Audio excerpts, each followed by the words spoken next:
Good morning, good afternoon, good evening, good night. And if you're watching this sometime in this next day or so, then it's reasonably to say Happy Valentine's Day.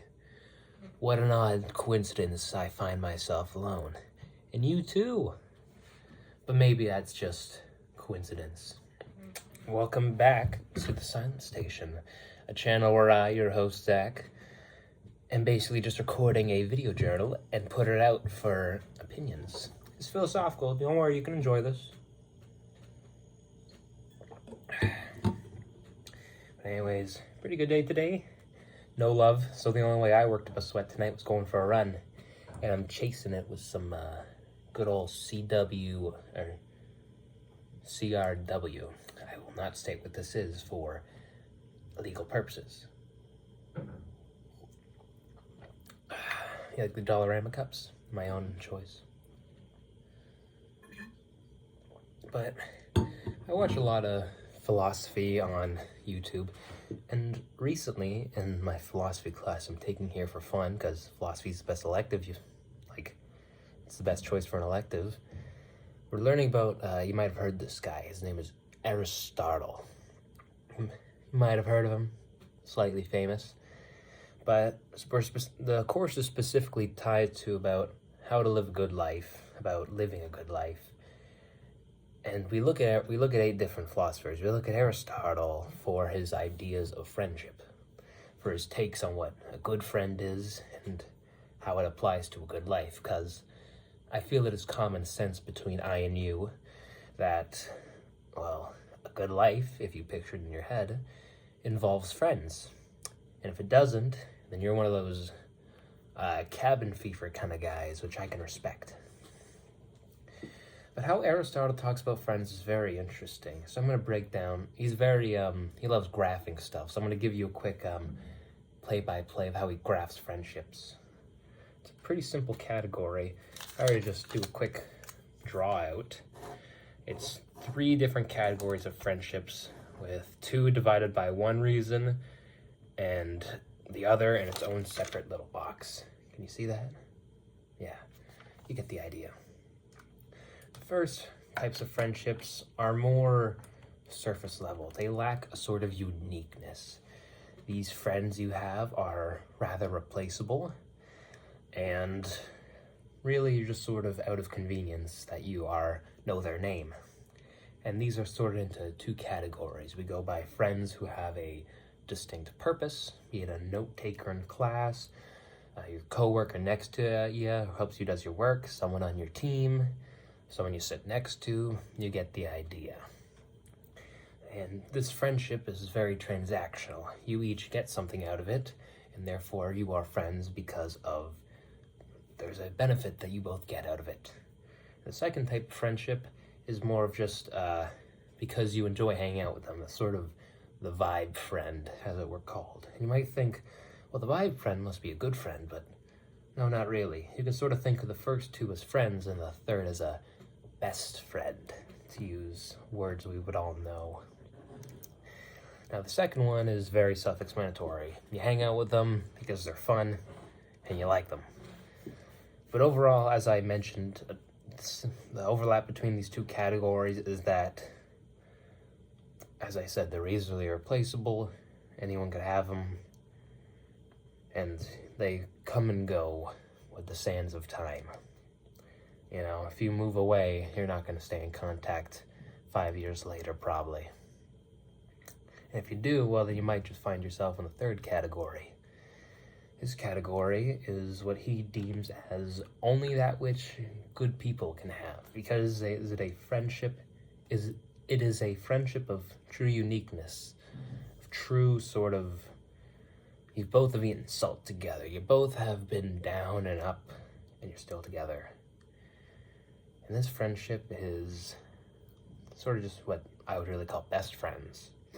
Someone you can trust, someone who genuinely is irreplaceable in your life. They provide a service, not a physical service, not sort of a transaction, just a good thing of being friends kind of service that you can never replace.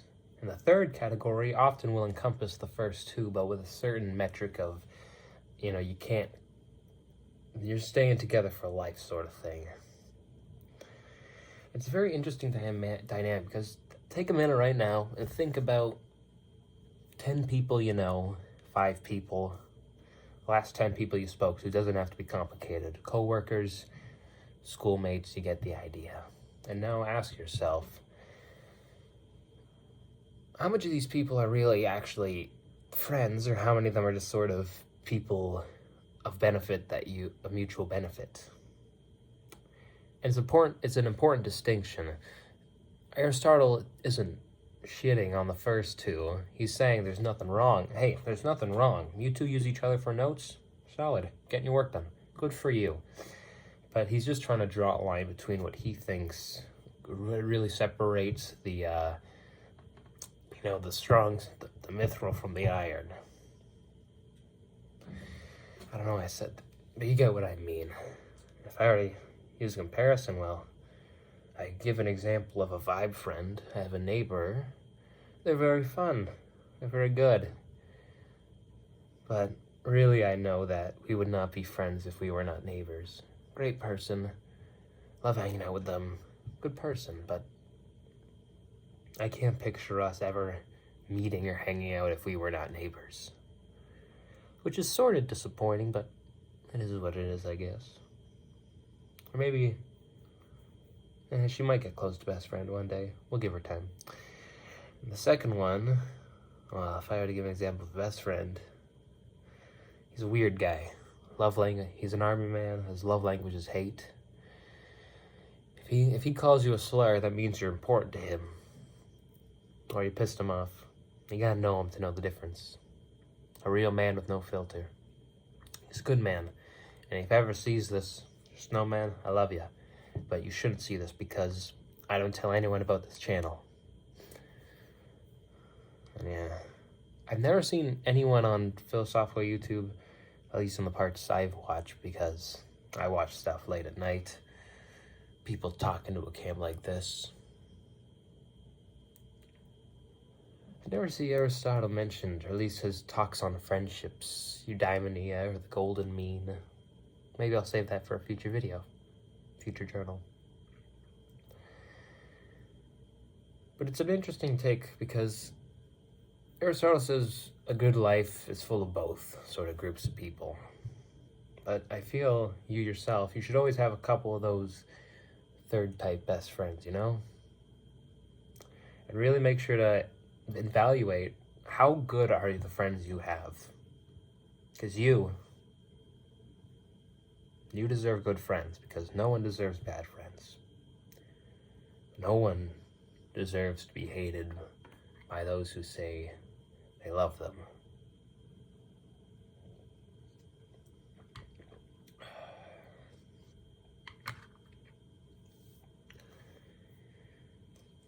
It's fate worse than death. And often people won't know, but give it a thought. Why are you friends with who you're friends with? If you can honestly tell me A, B, or C, then good. You're self-aware. And there's nothing wrong with A's or B's or C's, but it's important you acknowledge. And once you acknowledge, as the Stoic mindset is, once you observe reality realistically, you can go from there. But it's observing reality realistically in the first place that is really where the first step is taken. I think that's all I gotta say. Well, have a wonderful rest of your day, wonderful rest of your morning, afternoon, evening, and good night. Stay well. I'll see you next time.